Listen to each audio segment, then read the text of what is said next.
My name is Adrienne, and I was 26 years old and 7,000 miles from home when my parents signed the title of my car over to my sister without my knowledge, without my consent, and without a single phone call to tell me it had happened. I found out the way you find out most things when you're deployed and something has gone wrong at home, in pieces, through a bad connection, at a time of day that made no sense for either party. My best friend Kezia called me on a Thursday, which was a Friday where I was, and she opened with the particular careful tone people use when they are about to tell you something they have been sitting on for longer than they should have. She said, "Adrienne, I need to tell you something and I need you to stay calm." I told her I was calm. She said, "Your car is gone. Naomi's been driving it. Your parents signed it over to her about 6 weeks ago." 6 weeks. My car had belonged to my sister for 6 weeks before anyone thought to mention it to me. I had made the last payment on that car 11 months before I deployed. It was mine, fully, legally, completely mine, and I was standing in a forward operating base in a country I will not name for reasons that are still operationally relevant, holding a phone with 14% battery, being told that my parents had transferred my property to my sister while I was 8 time zones away serving my country. The first thing I felt was not anger. It was something I can only describe as a kind of vertiginous disorientation, the feeling of the ground shifting under a foundation you had believed was fixed. I had trusted my parents with a general power of attorney for limited household matters while I was gone. I had trusted them because they were my parents, and because that's what you do, and because nothing in 26 years of being their daughter had prepared me for the possibility that the authority I gave them to manage my life in my absence would be used to transfer my assets to my sister. Then the anger came. It came like a tide, steadily and completely, and I have never been ashamed of it. If you have ever had something taken from you by the people who were supposed to be protecting it, if you have ever returned from an absence to find that trust had been mistaken for permission, I need you to hear how this ends. Stay with me. If this is your first time here, welcome. This channel exists for women telling the unedited versions of their own stories, the ones that don't get softened for the sake of keeping the peace. Subscribe and hit the notification bell so you never miss one. Now let me take you back to before I deployed so you understand what was really happening in my family. I enlisted at 22, 4 years out of high school and 2 years into a community college program I had stalled in because I couldn't afford to finish it and wasn't sure what I was finishing it for.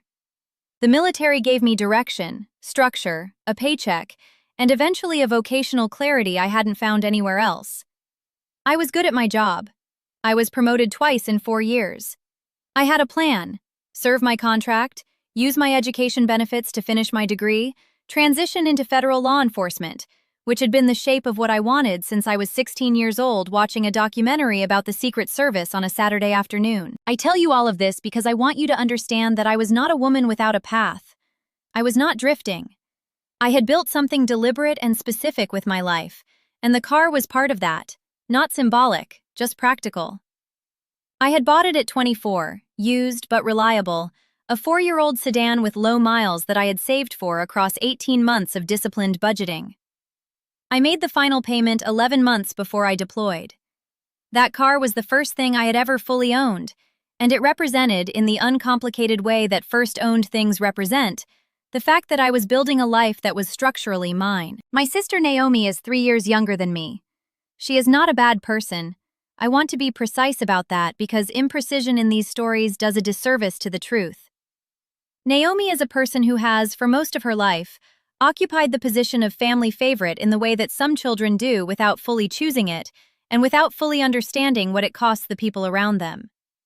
She is warm and sociable and has always been, in my mother's words, the heart of the family, which is a lovely thing to be, and which also meant, in practice, that her difficulties were treated as emergencies, and her emergencies were treated as family crises that required collective mobilization. The reason my parents gave for signing over my car, the reason I received later, secondhand, and then confirmed in a conversation I will describe shortly, was that Naomi's car had broken down. A transmission failure. Expensive to repair, more expensive than it was worth. Naomi needed a car to get to work. I was deployed. My car was sitting in my parents' driveway. My parents had the power of attorney, and they had made, they would tell me, a practical decision. What they had made was an illegal one. The general power of attorney I had granted did not include the authority to transfer my titled property. I know that now because I asked a JAG attorney about it approximately 36 hours after Kezia's phone call, and she told me with the flat certainty of someone reading directly from the law. Transferring titled property requires either specific authorization in the POA or your direct consent. A general POA for household management does not cover it.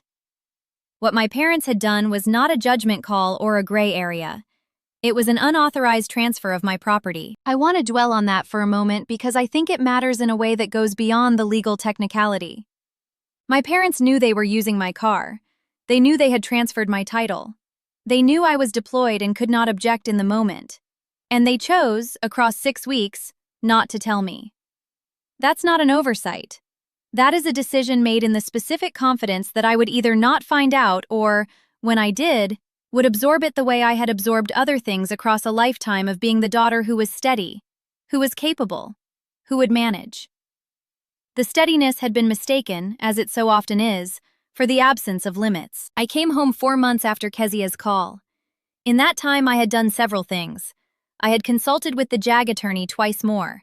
I had requested and received a copy of the title transfer documentation through a process my JAG attorney walked me through.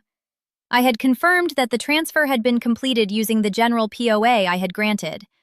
I had also, and I want to be honest about this part, spent a significant amount of time deciding how I wanted to handle it, because coming in loudly versus coming in strategically are two very different approaches, and only one of them tends to get your car back. I decided on strategic.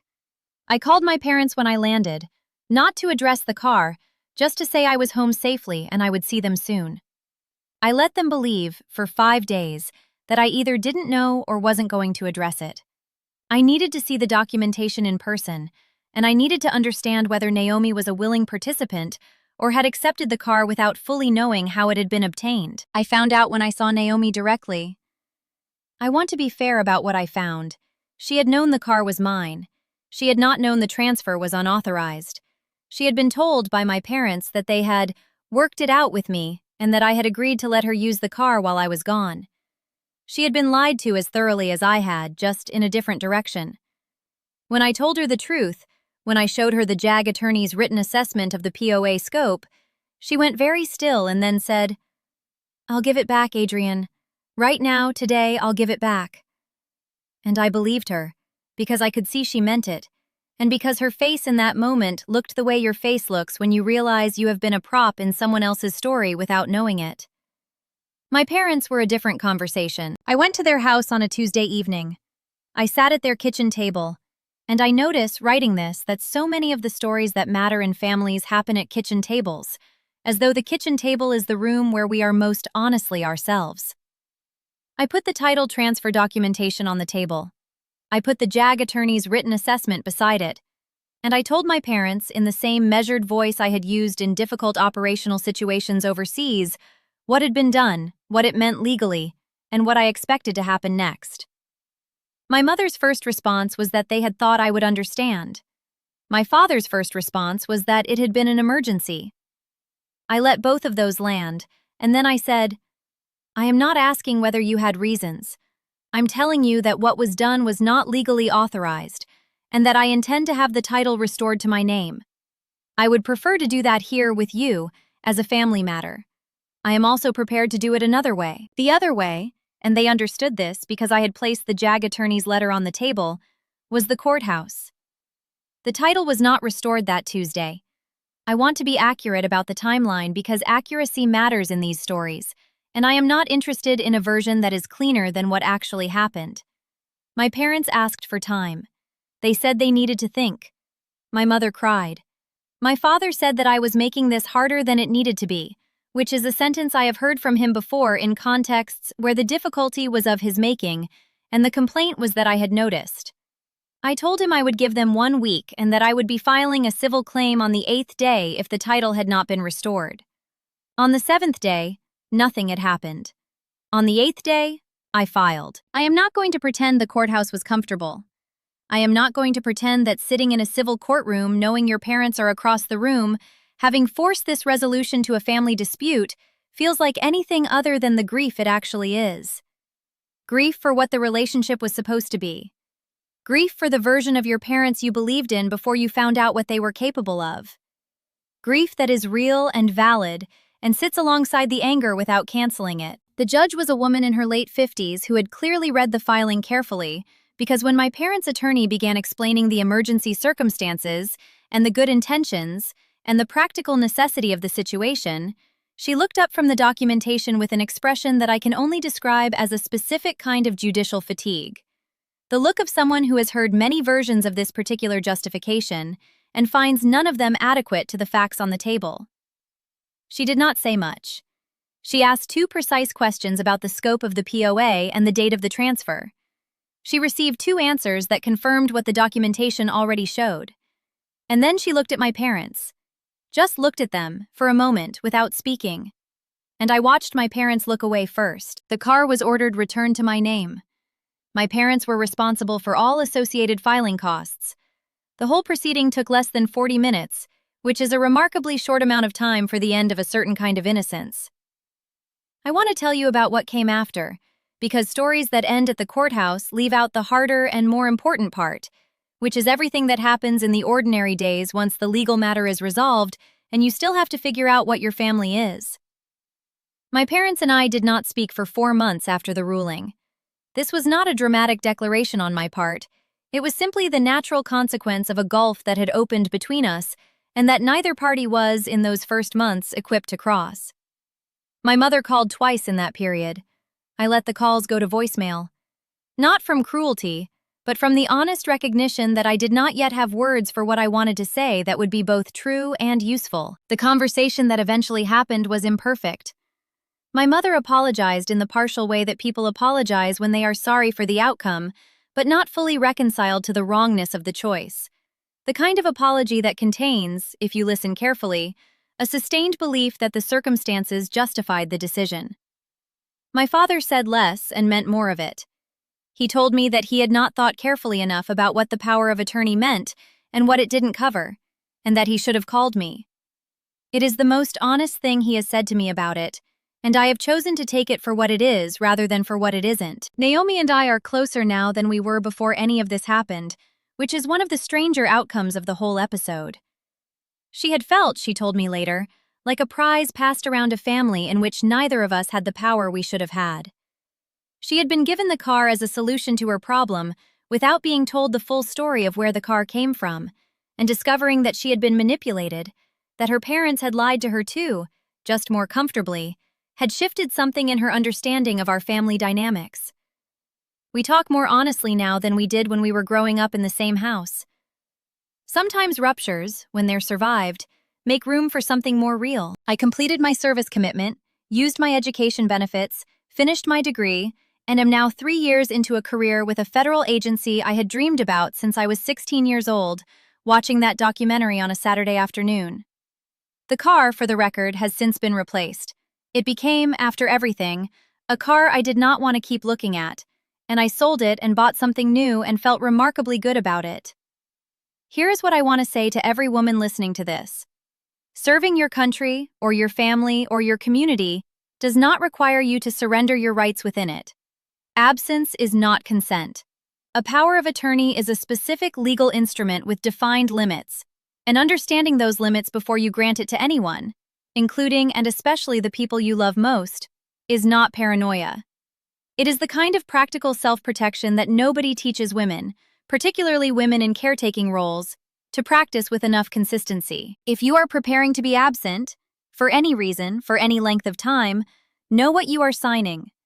Know what it authorizes and what it does not. Have a Kezia, someone outside your immediate family who will call you and tell you the truth on a Thursday that is a Friday where you are. And understand that the legal systems designed to protect property rights exist for everyone, including women who have built something carefully and had it casually redistributed while they weren't looking. But here is the deeper thing, the one that took me longer to understand. The stability you have built is yours. The steadiness others rely on you for is a quality, not a contract. It does not oblige you to absorb what you should not have to absorb. It does not mean you need less protection than people who are less steady. It does not mean the limits of what you will accept are negotiable just because you have historically accepted more than you should have. I came home from deployment to find that something of mine had been taken. I went to a courthouse and I got it back.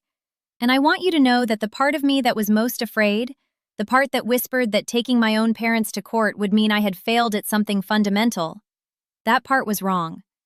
I had not failed. I had simply finally required, in legal language that could not be softened or reinterpreted, that my life and my property and my limits be taken seriously. That is not failure. That is the opposite of failure. That is a woman who came home and refused to pretend that what had happened was acceptable because the people who did it loved her in other ways and other moments. Love does not excuse the taking. Presence does not justify the absence of consent. If this story meant something to you, please share it with someone who needs to hear it. A woman in service? A woman about to sign documents she doesn't fully understand.